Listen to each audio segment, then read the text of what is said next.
before we get started, I do want to plug Friday, May 2nd. Friday, May 2nd. We can put something in the bottom of the screen, right?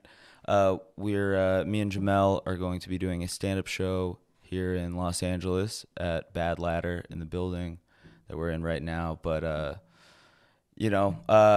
folks, welcome to BJS Radio. Today in the studio we have a very special guest. This is somebody who has had a very long, a decades spanning career as a comedian, actor, writer, director. From Good Neighbor on YouTube. He was a writer on Nathan For You. You might know him from his stint on SNL, his TV show Saturday Morning All-Star Hits films such as Brigsby Bear and this year's Y2K. But we are not talking about any of that today. As a rule, that's none of that is going to be breached. He just dropped a new album. This is Kyle M, FKA Kyle Mooney, The Real Me, which is now on streaming and on vinyl, as we see here. Kyle, thank you for coming on. Truly a pleasure, Brandon. And if perchance you want to talk about any of those things that I've once done, I'm happy to briefly go into them. But yeah, the moment right now is focusing on the music and this sort of exciting turn and place journey I'm going on currently. Yeah. I've listened to the album a couple times, and I did want to ask how I feel like this album was really healing. No, it was. Absolutely. I mean, it's called The Real Me, and it is that. It's who I really am, and forgive me, I may have said this before, but I grew up. I'm from San Diego, California, and music really was my first love, and it was something that I imagined I would pursue. I played guitar at a young age. I played trumpet. I loved listening to all styles of music. Mm-hmm. Still do. Yeah.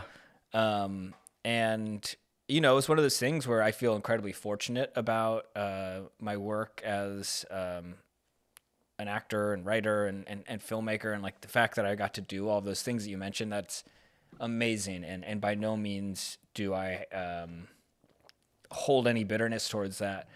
But, there's always been, I guess, this yearning inside of me to go back to music, and I've done it. And, I feel like I did my best to tell my story, and it's been nice. There's been some nice response. So it's been great. And I do want to mention there's a companion piece on YouTube.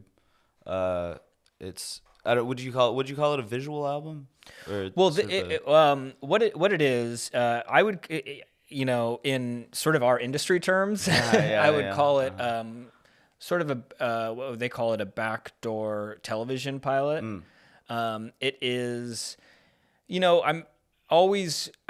this is new to me, right? Yeah. I've never put out an album, and I've never shown this side of myself, and so I'm still sort of figuring out how to get the music out there, how to find listeners. And so one of the concepts I had, at first I was like, I don't want to do the acting thing anymore, right? I'm focusing on music. But then, as I found out pretty immediately, there's a lot of stuff out there that people listen to, right? And it's not necessarily incredibly easy for people to find your art. Yeah. So, The Real Me show was sort of my effort to okay, I'm going to briefly return to acting, and I want to tell a story based on the music from the album. Yes. And tell the story of this actor. I'm the actor, this character. Okay. I'm already forgetting how it works. It's been, so long since I've done that sort of thing. But the character's name is Jesse. He's a down on his luck musician, stuck at a dead end job.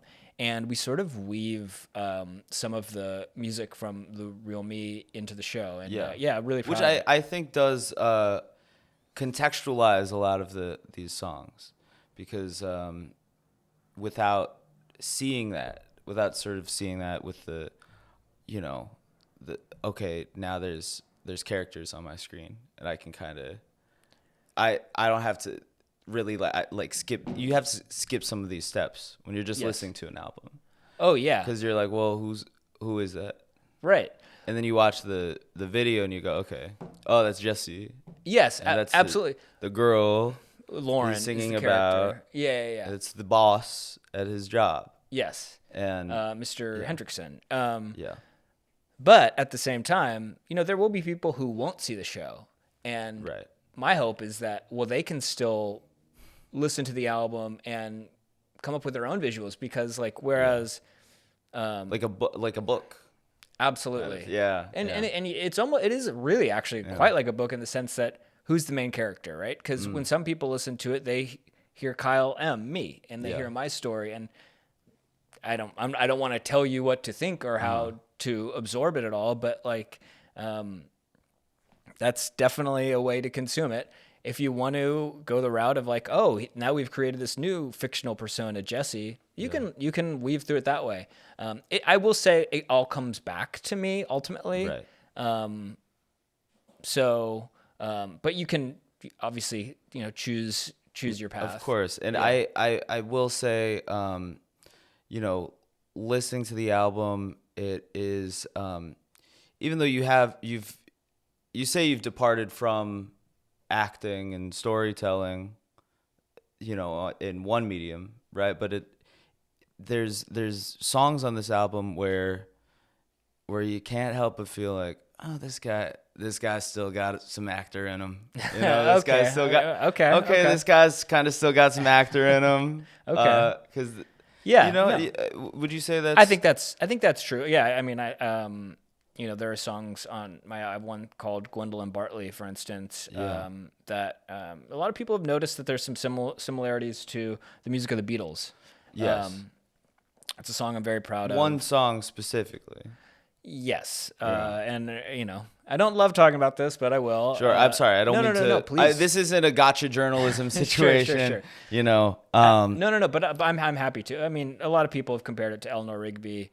I'm on the record saying, one, I love the Beatles. I think they're one of the greatest bands of all time. And I think what's so incredible about the Beatles is that, they started in the early 60s doing more pop-oriented stuff. And then in just a matter of a few years, they progressed and changed and then started doing the psychedelic era music, and so much incredible art in such a short amount of time. I think they're some of the best ever. Right. But yeah, my song, I actually use electronic strings from a keyboard and acoustic guitar. The Eleanor Rigby song is just violin. And you play I couldn't tell you. You're playing Eleanor Rigby on the song? No, and I think that's where some of the confusion. If you were to play them back to back, they're two. Sorry, you're playing Gwendolyn Bartley on the song. Yes, the song on the song Gwendolyn Bartley. I'm sorry, forgive me. No, I'm playing all the instruments, if that's your question. Oh, but the character of Gwendolyn Bartley, right? Okay, has a verse. Yes. Has a verse on the exactly. So it sort of it starts out as Gwendolyn Bartley. She had a grand party. Yeah. But no one attended but me. Could we listen to some of that for a second? Gwendolyn Bartley put on a grand party, but no one attended but me. A poor sight to see. She worked at the factory. No friends or no family, as lonely can be. All 'cause she's 83. Why do we treat old people like this? They're so wise and yet we dismiss being in their company is pure bliss. Here's Gwendolyn Bartley to reminisce. Gwendolyn Bartley. When I was a kid. So now this is, I'm taking on the persona of Gwendolyn. I smiled at everything around me. And now that I'm old and gray, I can't get anyone to surround me. Why do you treat me like this? I've got so many stories to tell, yet you dismiss. Have some cake I made, it's pure bliss. But you'll never hear me tell you this. Wait, what's wrong, doctor? Oh, no. Oh, Gwendolyn's passed on. Man, I wish I'd talked to her more. Wow. And I forgot you were playing 3 roles on this. Oh, the doctor. The doctor as well. I forgot about the, Yeah. That's but yeah, I think that I'm really. How did you think of that? The song itself, or bringing in the doctor? Or, yeah. I think. Well, it's tough. You know, it's tough because I feel like even. Because I would say it's kind of the work of an empath. I'm kind of realizing like, oh, this guy's kind of an empath. Oh, that's very. I mean, I don't know. I've never thought of labeling myself or who I am or what I am. I know that I want to tell true stories. I want to tell stories that are meaningful to me, and I mean, speaking incredibly broadly in a way that might sound, forgive me, but like corny or something like that. I would like to change the world. You know what I mean? And I would like to bring positivity into the world. But yeah, in terms of like the idea of where did these characters come from, even when I was working on, say, Saturday Night Live or making videos with Good Neighbor, like you never really know when or where or how ideas will sort of come to you, right? Yeah. And I think this one, like, it probably started with, loving and caring for our elderly, and sort of unfolded in that way. And I loved the idea of coming up with this person, Gwendolyn, who like had this job at the factory and worked all of her life, and now she's at the end of it, and nobody's there to celebrate her. Yeah. Yeah, it's a powerful song. Thank you. And I did notice I was look, I did my homework before this, and I just imagine you scribbling away, doing algebra problems. Oh yeah. It's no. It's well, okay. So I noticed you kind of cleared the deck on Instagram. Mm-hmm. You wiped everything, and this is on the. Like, you had a movie come out this year, right? And then It came out in December of 2024, so within the past few months. Yeah. And, but you chose to just sort of, like, clear the slate. Mm-hmm. What went into that decision? It was really, what is the best way to show the world, show my audience that this is something I'm seriously pursuing. Yeah. And that this is who I am. This is the real me. This is my album. This is what's important to me right now. Right. And, to be totally honest, I had seen other incredible artists do that sort of thing. Right. And so I was like, oh, well, that seems like an interesting way to sort of have a refresh, have a restart, and hopefully, bring a little more attention to like, okay, this is the moment right now. Right. Does that make sense? And you're not disavowing your past work. You're just sort of absolutely not. No way. You're just like, this is a new moment. This is a new chapter. Well, it's interesting, and I've got to be honest. I'm like sort of thinking and talking about this for the first time with you and in real time. So I'm trying to put all my thoughts together, but by no means is it is it a devaluation of the work I've done? Prior to the real me. I'm incredibly proud of all that work, and I would be incredibly proud if people kept on finding it and consuming it. But this is what I'm focusing on now, and it'd be really meaningful for, if you love that stuff, to also check this thing out. But no, I've been very proud of all the projects I've gotten to work on, but this is one that just has such a special place in my heart, and so I wanted to sort of shine a light on that. Yeah, can we play the intro? I think he has YouTube free.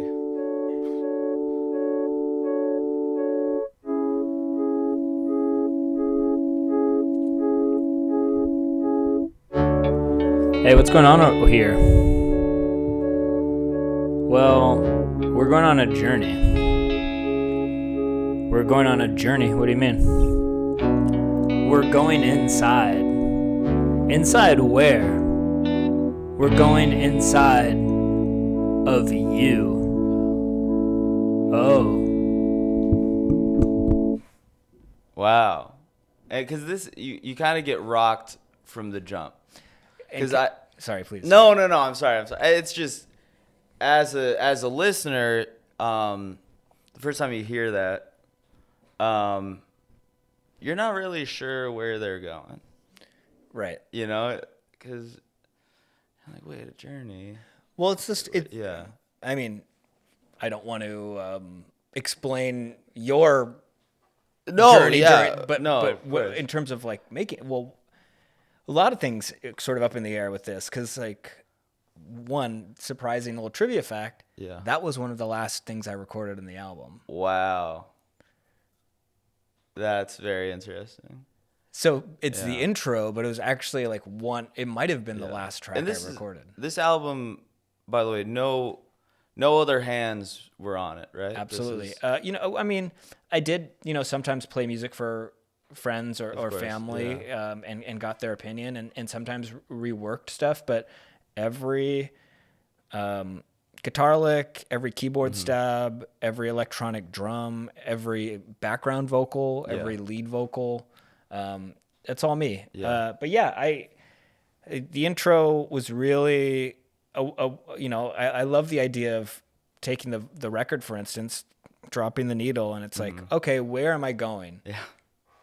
Okay, this sort of electronic organ sounds really interesting. Some guitar comes in, and then I explain, like, we're going on a journey. Where is this journey? The journey is inside of you. And which also has this fun... is it you or is it me? Is it the royal you? I'm not gonna ask you to look. I don't want you to define that, but it is interesting to think about. No. I mean, but enough said. Yeah. I appreciate you coming in here, taking time out of your day, lending us your presence. I don't want you to have to explain your art too much. Sure. Because like that is, I'm not going to burden you with that, because that is, I think that that is a part of the magic of this album, is sort of leaving it up to them. Yeah, I mean, that's the way I feel a lot about a lot of great art. Yeah. You know what I mean? Yeah.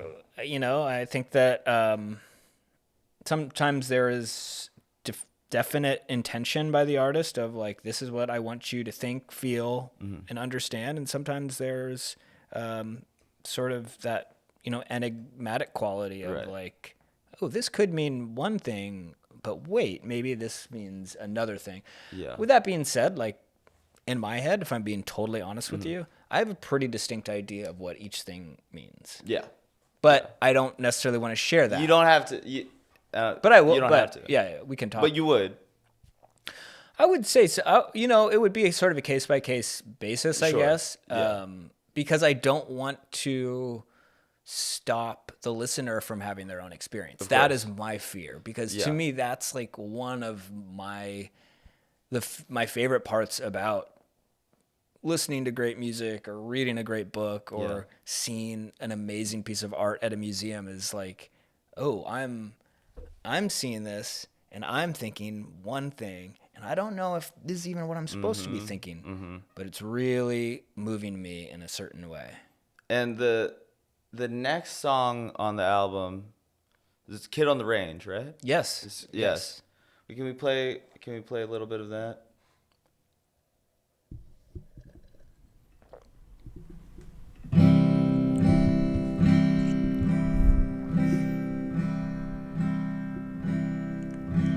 Glass full of whiskey out on my porch,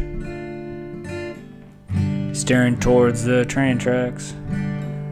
Got on my spurs, of course, thinking about Pa and the man he wanted me to be. And all I can think is that's not me. See, I may look like a man, but truth is I'm still a boy. Haven't learned much learning, still play with my toys. Lord, oh Lord, I wanna change, but I feel like a kid on the range. I ride through this ghost town they call my life. Fell in love with an old saloon, fell out of love with my wife. It's like the devil's got me thinking I'm the sheriff of this land, when I'm just a lonely cowboy who will never be a cowman. Lord, oh Lord, I wanna change, but I feel like a kid on the range. Okay. Wow. That one was for you, Paul. Yeah. Okay. Wow. It's, I don't know if you noticed, but I started Yeah. singing along because Yeah. Of course. they still mean a lot to me. Yeah. And I don't know if you had an immediate response or question, but Well, one thing I did want to mention is, and this is something that you hear on the first two tracks, and you hear it throughout, is there's a lot of like really raw breath work that you don't hear usually on like a studio album. yeah, Where you can hear, which is raw. It's raw. Yeah. You can feel the thumbprints sure. on the work. Yeah, a couple people have pointed that out. And I guess because it's playing pretty loud in the headphones, I do hear a little bit of it. I don't. The reality is, I didn't go into a professional studio. I didn't have a big time producer or anything like that. This is me, truly just plugging in and doing this in my bedroom. So there might be little moments like that you hear, but as you said, like, to me, I'm proud of that. That means that it is real, right? Right. There's nothing. There's no wall. There's nothing between you, the listener, and me, the performer. Like, I'm plugging in. I'm making it. Yeah. This is for you. Listen to it. Yeah. And this is, so like we're starting the album right after the intro. It's Kid on the Range, and what would you say, what went into that being like the first like quote unquote real song on the album? Yep. It is sort of and this is not a criticism. This is more of a, I would say this is a compliment. Yes. And we were talking about Gwendolyn Bartley earlier, and how you're like acting acumen comes into play. Your writerly instincts come into play. Your ability to weave a story come into play. but it's the first song on the album, and it feels like it's about a different guy. Wow, interesting. But that's I just want to know. You don't think it's about me? Is it about you, or is it about a different guy? Well, again, this is a case, as I said earlier, a case-by-case basis in terms of how much I want to say about my intention. But I will say this is definitely about me. Okay, yeah. I think that there is a component where I do take some artistic license. Right. For instance, and I don't mean to be a literalist here, right? Well, for instance, I say, fell in love with an old saloon, fell out of love with my wife. Yeah. I am very happily married. Yeah. And I don't know that it's fair to say I've fallen in love with an old saloon, but I have. I drink every once in a while. It's more, I think, based on, to a degree, there's a lot of truth there, but there's also fear there, right? That this is this sort of, I'm just coming up with this right now. Yeah. The Ghost of Christmas Future. Christmas Carol. Yeah. Charles Dickens. This there are components that I definitely deal with on a day-to-day basis and have dealt with my entire life, but there are also components that this could be the reality. Yeah. And these are emotions I feel all of the time, and they feel almost as bad as the worst version. Does that make sense? Yeah. No, I mean, and that's sort of your shadow self.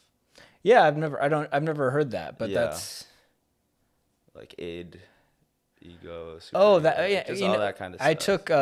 I actually took psychology.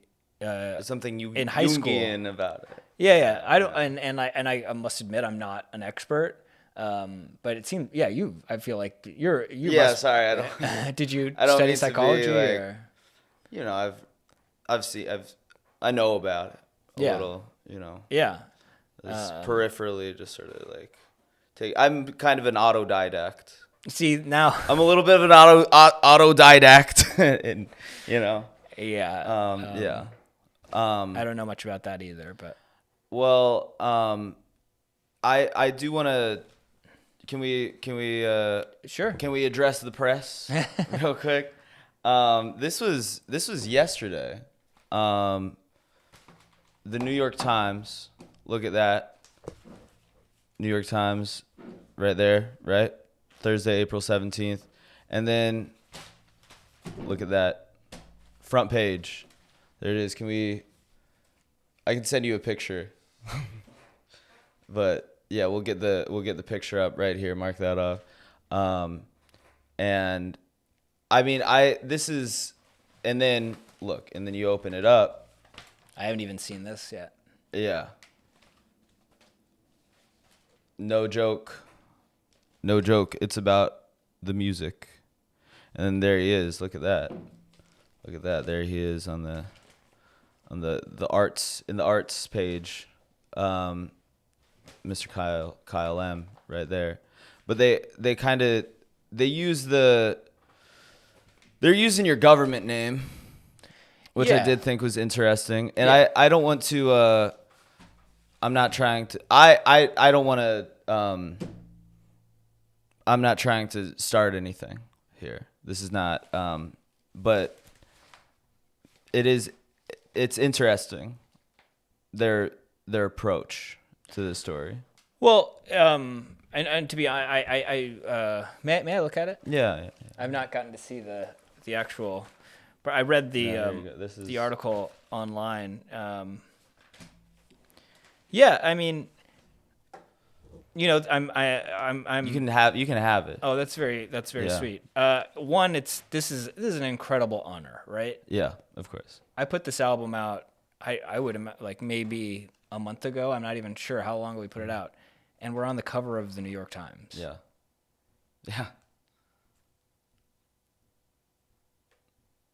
I mean, that's hello. What that really speaks to, I think, is an amazing audience who's been so receptive and cool Yeah. about accepting me. Right. Um, But the way they frame it, they're kind of grouping you in with some other folks. and I love these folks, and I love what they do. So Right. Yeah, I mean, I actually like. It's interesting because a friend sent me the online article, and the title was different than this. Oh, that's interesting. It was give me a moment. Now I'm scrolling through my phone. Digital Society at Work, folks. Oh yeah. The title is "What's So Funny About These Albums." Now this says, no joke, it's about the music. Right. Which I like that. Actually. You like the print headline. Yeah, because that's saying it's about the music, right? Yeah. And I think that's actually really But where they took it to a different place on digital. I get and I mean, let's see the Yeah. comics and musicians too. Jordan Firstman, Mae Martin, and Kyle Mooney above have joined a long list of comedians who make music. So I guess, it's going to be hard for me to escape the work that I've done and sort of the labels that that would be that are used to describe who I am and what I do, right? Yeah. Have joined a long list of comedians who make music. The way I would like to be perceived, or the way the ideal scenario is join a long list of musicians. Right. Yeah. A musician made an album. Yes. How about we start there? But, with that being said, like, and I really do like the article, and the journalist who wrote it was amazing and incredibly kind. Yeah. It was, to be fully transparent, it was approached that they would be covering comedians who do music. Yeah. So it didn't come out of nowhere for me to learn that's how it would be framed, but you just sort of hope that maybe this he's not a comedian, he's a musician. Yeah. He's does that make sense? Right. Well, and that's maybe hopefully the audience has enough media literacy to I feel very proud of get to that. what I said, and I think that it rings true to who I am in the project. So to me, it's a massive win in a lot of ways. Yeah, you know what I mean? Absolutely. And you brought up Digital Society, another great song on this album, and it is kind of, it is interesting because you sort of, you did kind of rise to fame on the computer. Yeah. We're on the computer right now, this is. We are?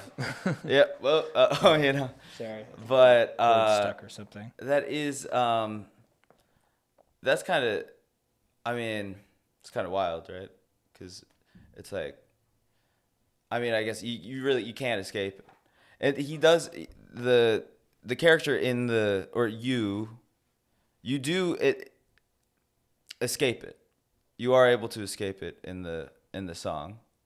But is there something that is sort of, having made Digital Society, and we can play that in a second, but I feel like you made that song, but then now we're on the computer right now, and there's something that is a little I don't know if you've watched the TV program Black Mirror.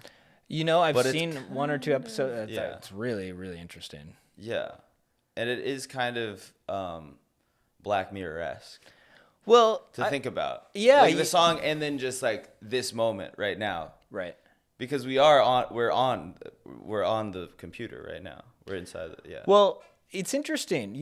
That's a really interesting point, Yeah, Brandon. Because to you, yes, you're saying we're on the computer, and somebody watching this moment right now is watching it from a computer, or a phone, or a tablet, Right. Yeah. maybe even some sort of video game console. Okay. Yeah. I don't know. Yeah. I don't. And by the way, I don't mean to get to. I know there's some of these listeners might be a little. They might be like, you know. Oh, sure. You know, they're sure, like, this sure, is, sure. hey, they're getting trippy on this episode. Sure, but sure, I don't, sure. hey, it's okay. Sure, You know, no, but that's the world. Yeah. That's the world. That's the But the world. world That's is the world at trippy. large. That It's- is philosophizing. Yeah. But my yeah. point is that like you may see it as we're inside of a computer right now, but I see it as I'm sitting down with a friend, a peer. Yeah. In a moment, this is human interaction, right? Absolutely. And there's no denying that technology plays such a massive role in our day-to-day lives, and yeah, that is a lot of how we interact with each other and information. But at the end of the day, there's still this, right? Yeah. And and I hope that we can work towards, Absolutely. And I may, embracing this. Yeah. Yeah. Finding the beauty in humanity. In the But little things. as you said too, like, yes, I did. I'm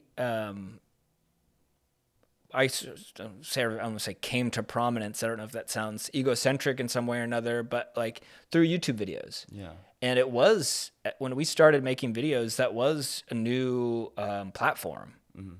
And I'm really thankful for the internet. Yeah. At the same time, the internet can be scary, right? Absolutely. Yeah. So it's finding those balances. Absolutely. Welcome to Digital Society. Welcome to Digital Society. Welcome to Digital Society. Put down your phone. Yeah. Turn off the TV. Everyone's lost in technology. Computer screens are all I see.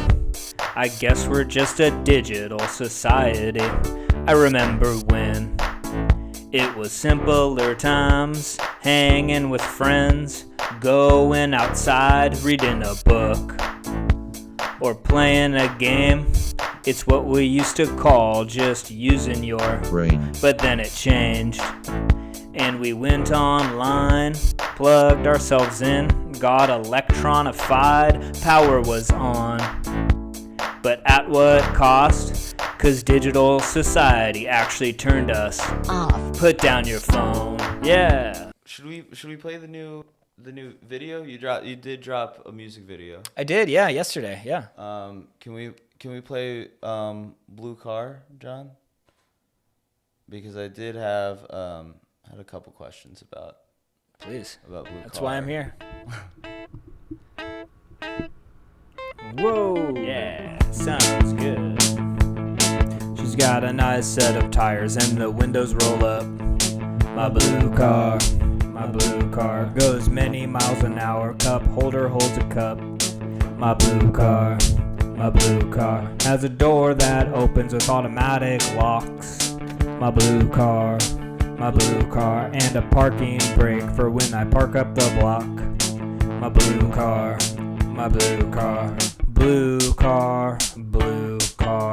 blue. Daddy sure loves you. So this is She's all I have, 'cause I don't have a kind of girl. takes a turn My here. blue car. But if I did, I'd drive her around the world. My blue car. I really wish that I could meet someone. My blue car. But it seems like girls don't think of me in that way. My blue car. Blue. Daddy sure loves you. Okay, wow.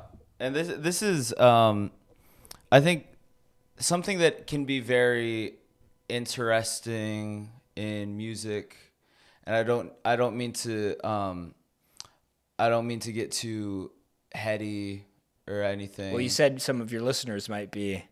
Oh yeah. I mean, not Well,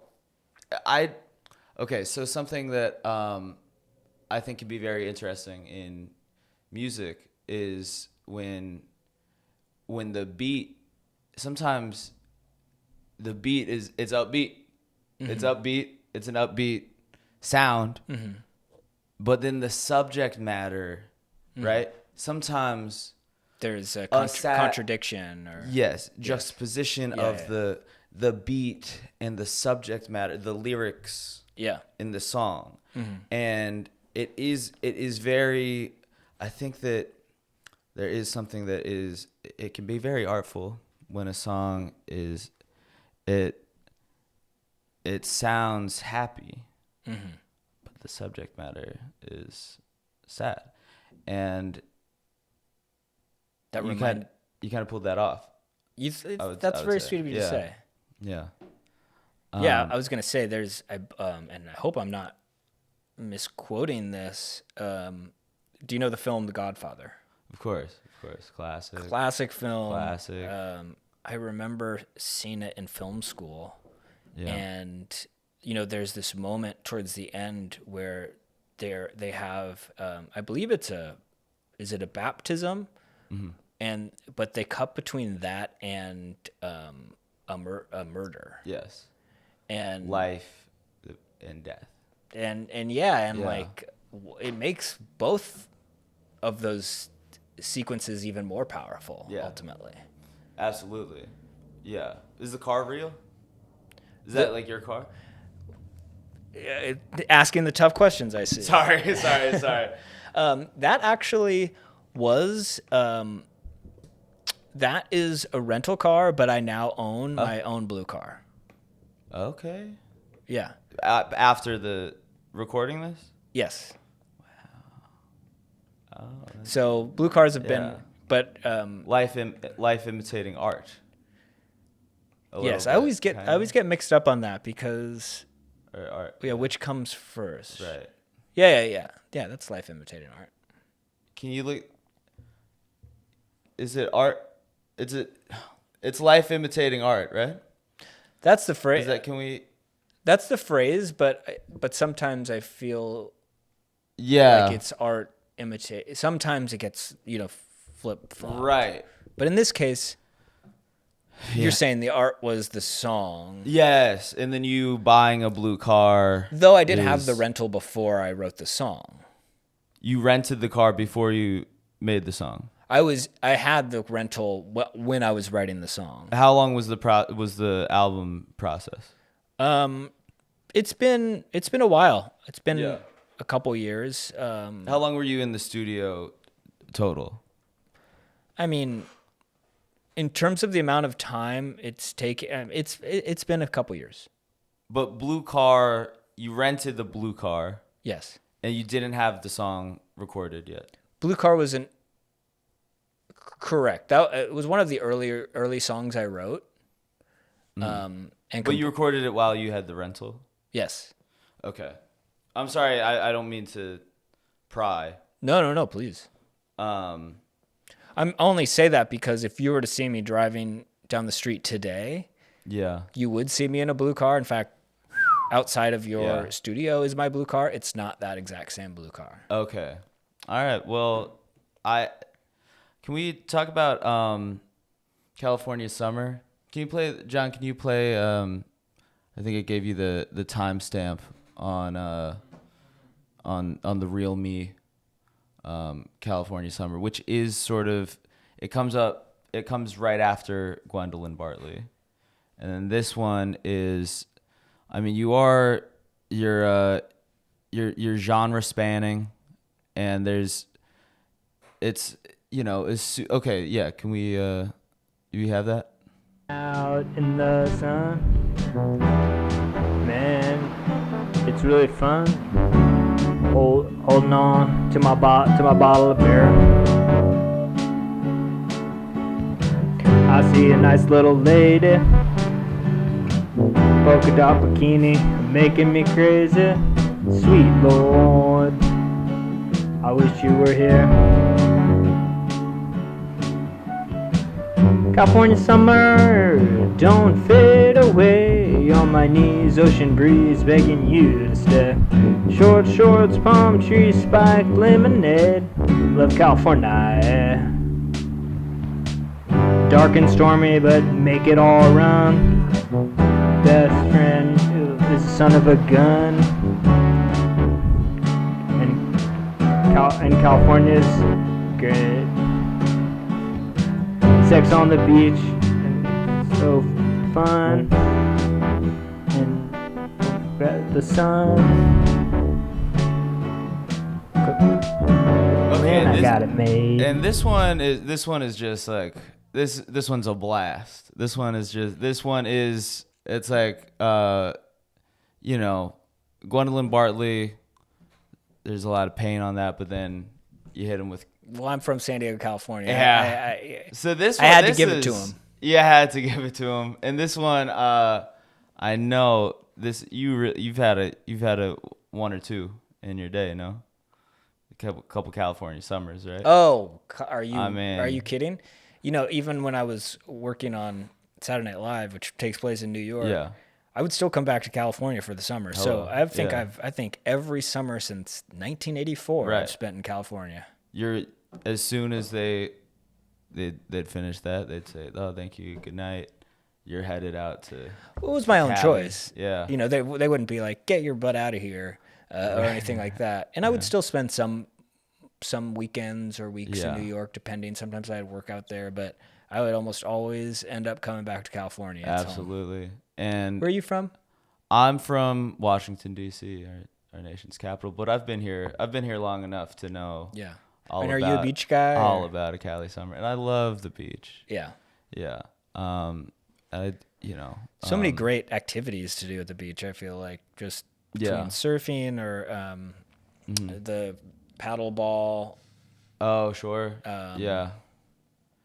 Sometimes even beach just volleyball. Beach volleyball. Yeah. I don't know if you've ever seen those beach cruiser bikes for the boardwalk, but so much. And what a great environment and atmosphere to just sort of give you to reinvigorate you, right? The smell. Yeah. That's because that saltwater smell. I love it. And there's nothing like California. And I something I did. This is sort of a parallel that I've noticed because I listened to the full album, and it's like, and I encourage everybody to listen to it front to back. Oh, thank you. I mean, the tracks work on their own, but I do think that look, it's 11 tracks, it's 19 minutes. I think ideally it's doable. Yeah. Ideally, you should consume it as one. Yeah, I think that's work. the hope for most musicians. And something I did notice is like, what's the oh Lord? That's on Kid on the Range. Kid on the Range. Yeah. And then this, it's like, Lord. There's like kind of a nice. Oh, in California Summer. Yeah. Which moment are you talking about? Can you play at the beginning?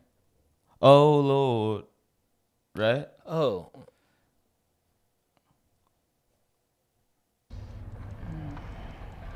It's from The Real Me Show.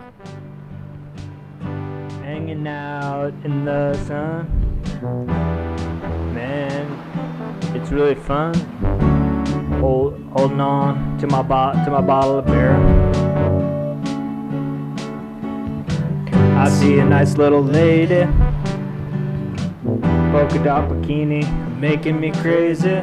Sweet Lord. Oh, there it is. Yeah. I wish you were here. When you see the bikini babe. I've got to be Sweet honest. Lord. I've never made that connection. Wow. Lord, oh Lord, sweet Lord. Yeah. Wow. That wasn't. You didn't. You. Well, it's interesting that you're making me think about this in a whole new way, because there's also a moment in Digital Society where I mention the brand is called God and the gadget is nature. Yeah. So then there's another kind of spiritual component in there too. You know what I've never thought about that. Well, I guess that there is sort of a spiritual motif throughout a little bit. Not unlike the Beatles, My Sweet Lord, George Harrison. Yes. You know? And I love that song. Yeah. You're making me think, Brandon, these are not, I don't even know what I don't know that I set out to do that sort of repetition by any means. Yeah. But, and this is almost a difficult thing for me to articulate in the moment, but like, music is spiritual, right? Of course. And so I feel like maybe it's just me, grasping onto that. Yeah. Well, so jumping back to, just the album at large, something I did, so it's on Stone's Throw Records. Yes. Right? Legendary record label. And this is something I wanted to touch on, right? Because it's an album, it's a label with a lot of history, right? They've got like Mad Villainy on there, a lot of Jay Dilla, and you've spoken a lot both today and just in general about being an appreciator of all music as a whole, and you're jumping around genres, track to track, but it's a record label with a lot of hip hop history, and I feel like you're somebody that you're all about that real hip hop, right? You would say. When I was in high school, I was very much into underground hip hop. Okay, and this is kind of an underground hip hop label. It's that's sort of how they I think it's fair to say came to popularity. Yeah. And you do all with the 5 core elements again. What are they of hip hop? That's MCing, yeah, DJing, breakdancing, and graffiti. Okay, and then is there a 5th? Some would say beatboxing. I read it was knowledge. But maybe that's. It's one of those things like who's the 5th Beatle? It's right. Yes. Yeah. No. Of course. So why did you you did all of the other genres? Well, you didn't rap. I do have an R&B number on there, ILY. Yes. Oh, that's true. Yeah. And to be fully honest, early on in the recording of the album, I actually did have a hip hop track. Oh. That's something that have you talked about this before? No. And I honestly BJS Radio exclusive. I don't want to talk too much about the contents of it, but it didn't fit. It didn't fit with this sort of collection and this narrative I had put together. So it didn't make this round, but that's not to say, hopefully if I get to do another album, if there's a demand for it, I'm never going to say never to approaching any of course genre. Well, I mean, also there's always what are the chances of a deluxe? Because that's a big move now these days in the streaming era. You let the album cook, and then couple months later, it's a deluxe. Yeah, it'd be interesting. There are a couple songs that didn't make the cut. It would be very interesting. Because are you open to that? Well, it's I feel interesting. Like there is a demand for people want to hear some of these B-sides. Yeah, I think it's interesting. I think that there's a reason why they're not on the album, right? Of course. Right. So it's interesting. I feel like I have to be willing to be like, okay, this is the stuff that didn't make it. This is not the stuff that I'm most proud of. I don't think this is perfectly crafted, but I want you, the listener, to get a glimpse into my process. Right. Or you say, no, that's not for you. That's part of me creating, and there are things I want to share and things I don't want to share. I don't know where I stand right now. Yeah. That's fair. There's 2 songs that I want to play before we. You've agreed to do an exclusive live performance with. These days it's hard for me not to agree to do something like that. I love playing the music and I want to share it with as many people as possible. I'm looking forward to that. John, can you play? I just want to hear. I want to hear Disease, real quick. I want to get into Disease, and I want to get into House That's Haunted, and then I'll. I think after that we get into the titular track. Great. Thank you again for having me. This has been really special. It's really cool. It means a lot, Kyle. Thank you.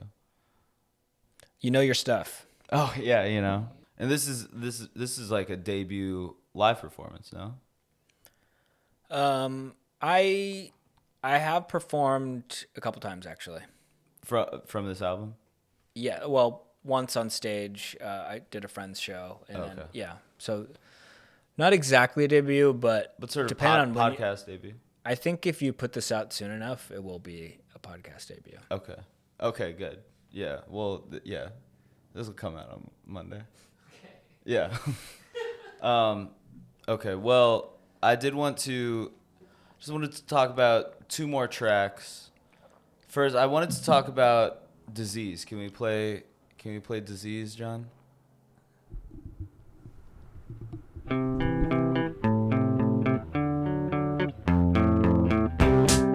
I am too afraid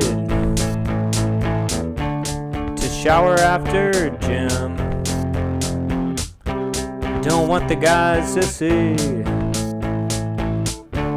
the body I live in. But coach says I have to. It's part of our grid. So I put a towel around me and limp to my grave. The water runs so cold, my towel hits the ground. Faces turn to look at me, and all of a sudden there's no sound. And then I hear, you don't look as good as us. Don't play sports and you follow the rules. You'll never be popular. You're the disease of middle school.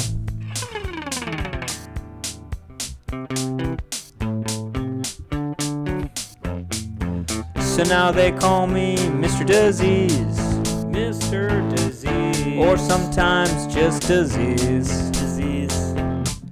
Other times they don't say a name, but most times they say Disease. But of course that's not my name. My name is Matt. So I worked up the courage today to finally tell them that. And they said, you don't look as good as us. Don't play sports and you follow the rules. You'll never be popular. Face it, Mr. Disease of middle school.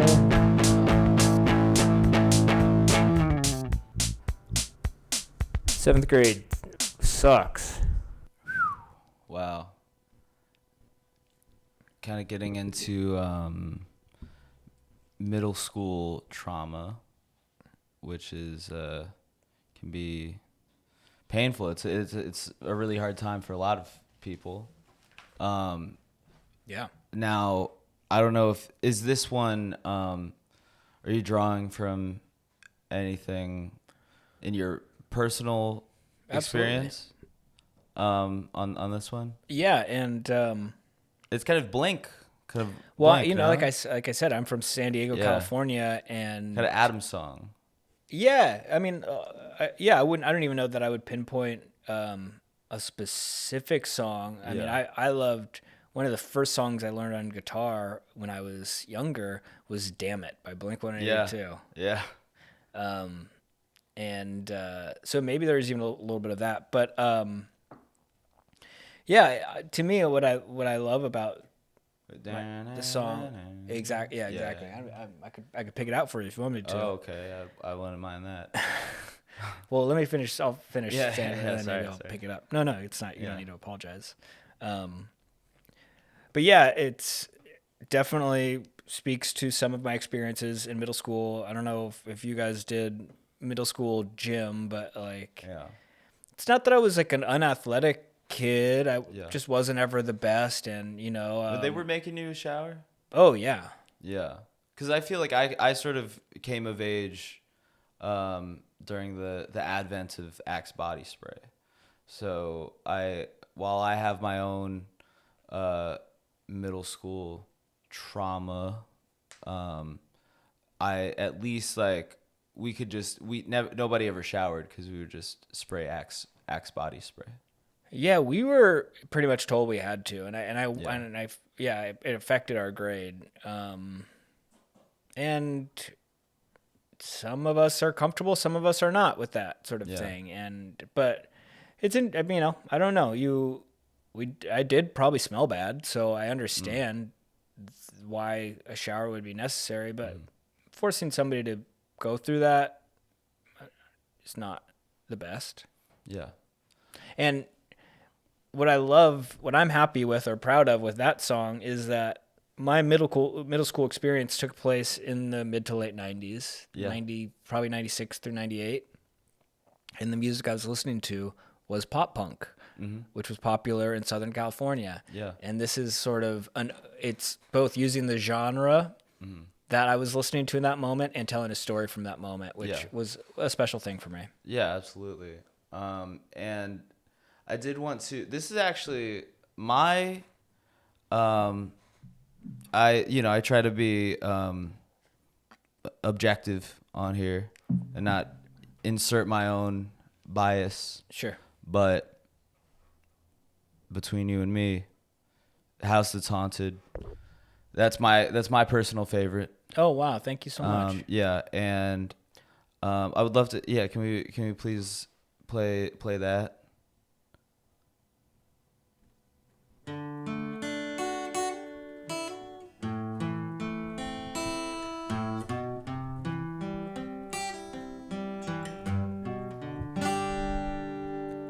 Moved into a house 'cause the price was all right. But strange things started happening that first night. The lights went out, doors started to creak. Then came thunder and a voice started to speak. He said, "What you doing, man? Still strumming that guitar? Hasn't done nothing for you, you still ain't no star. Face the facts, you ain't never been great. And tomorrow's no different, 'cause you'll still be a fake. I guess I'm living in a house that's haunted, where a ghost treats me like hell. I'm living in a house that's haunted, and that ghost is myself. I've known this spirit since I was 10 years old. It's always negative, makes me feel unlovable. So I'm moving out from this haunted house I live in. And I bought a place on a street called Loving Who I Am, 'cause I was living in a house that was haunted, where a ghost treated me like hell. I was living in a house that was haunted, and that ghost was myself. But now I'm feeling good, yep, about as good as could be. I promise I'm not sad, So I'm gonna let my guitar speak for me.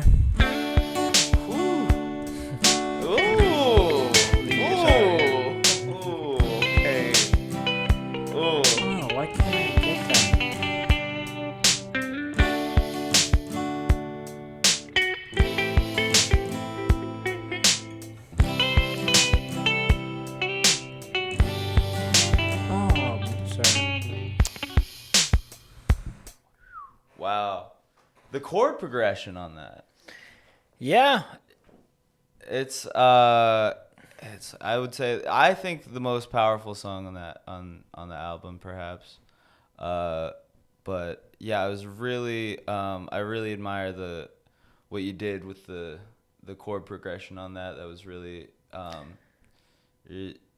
feel like that's kind of the moment where you really just like, you're just ripping.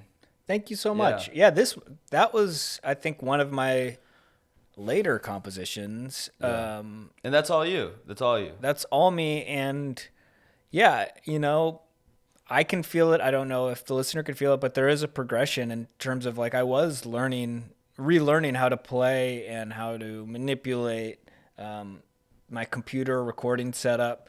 So like, yeah, this to me did feel like, okay, now I'm sort of operating firing from all cylinders. Yeah. But yeah, that's a fun one. But it's interesting that you say it's your favorite. I feel like that's one of the great things about this project for me, has been hearing that everybody sort of has a different one that speaks to them. That was definitely that was the one for me for sure. Thank you so much for coming on. Absolutely. Thanks for having me. And again, you did your homework, and yeah, thanks for of course. And thanks for hey, giving me the time. Is hey, I'm no Nardwar, but you can have oh, thanks so much. This. These I actually was I was out with my family yesterday, and I wanted to get a copy, and it's not easy. We went to a couple places and couldn't find it. So this is awesome.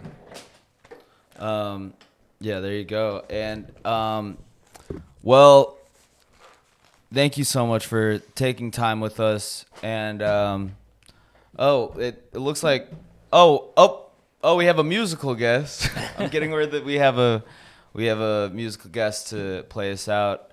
And so look, folks, we've got a very special musical guest today. His debut album, The Real Me, is now available on streaming, on vinyl, all that.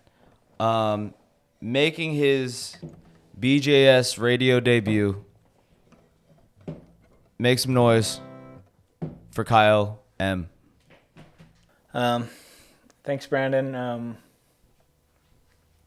Yeah, it's so performing this stuff, it's still a little new for me, so it's nerve-wracking, because even to this day I get I kind of get the goosebumps of like, oh, I gotta show this side of myself. But here we go.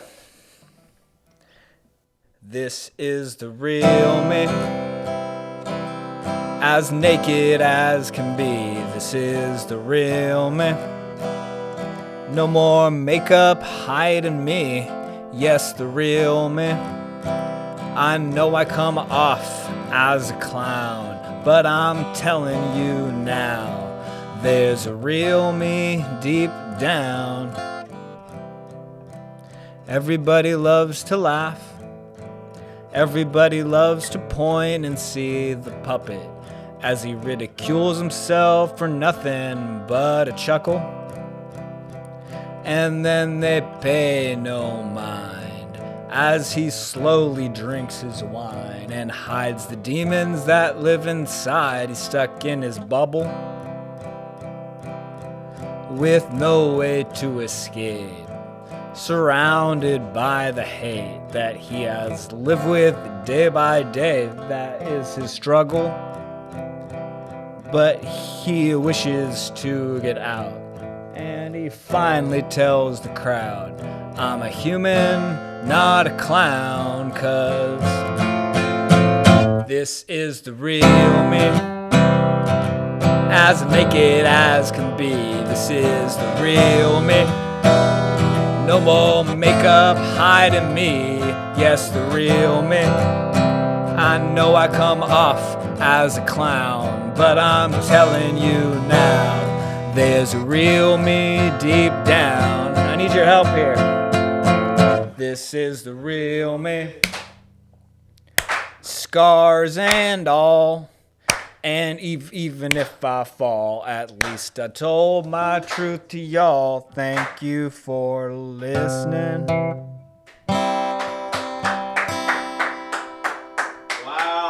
Wow, Kyle M. Give it up for Kyle M, folks. Give it up. Clap for, yeah, all right, there we go. Here's a little treat for you. I'm doing this on the spot here, Brandon. So,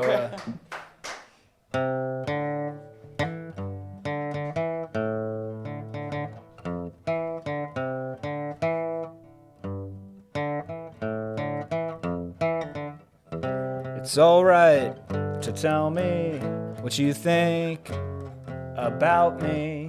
I won't try to argue or hold it against you. A day late, a buck short. I'm writing the report. I'm losing and failing. In my turn, I'm flailing now. And it happened once again. I turn to a friend, someone that makes you sees through the master plan. That's all. Unfortunately, that's all I can remember. Wow. Oh, my God. Wow. Kyle M, there he is. Kyle, thank you so much. Thank you so much for coming on. Yeah, absolutely. Thanks for having me. Yes. Yeah, The Real Me. It's online, in stores. You can find it anywhere you find music. Yeah. Well, thank you so much for coming on. Thanks for having me.